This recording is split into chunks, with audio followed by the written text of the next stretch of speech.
Okay, these videos are going to help you learn how to write linear equations in case you are absent or just need some extra help.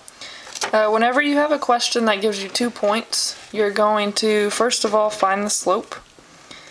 There's a couple different ways that you might have to do that, but if you're given 2 points, you just use the equation that the slope equals y2 minus y1 over x2 minus x1. So in this equation, we have y2 is 4, y1 is 7.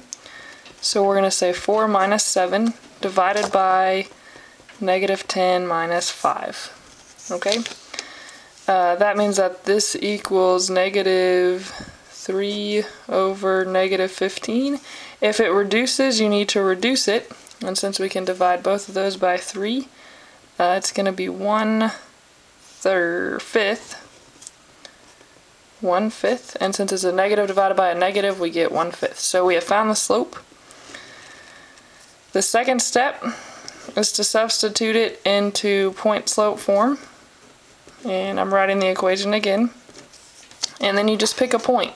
So I'm going to pick this one, and I say y minus the y value, which is 7, equals the slope that you just found, which is 1/5 times x minus the x value for the same point.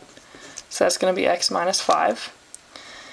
And then I'm just going to solve this over, and this is 2 steps if you remember. One of the steps is to add or subtract this over to the other side, and then we have to distribute the slope to each term here. So I have 1/2 times the x, 1/2 times 5, which is going to look like this. So I'm going to say 5 over 1, and then I'm going to add this 7. And so this is going to take a couple steps to get it into slope-intercept form.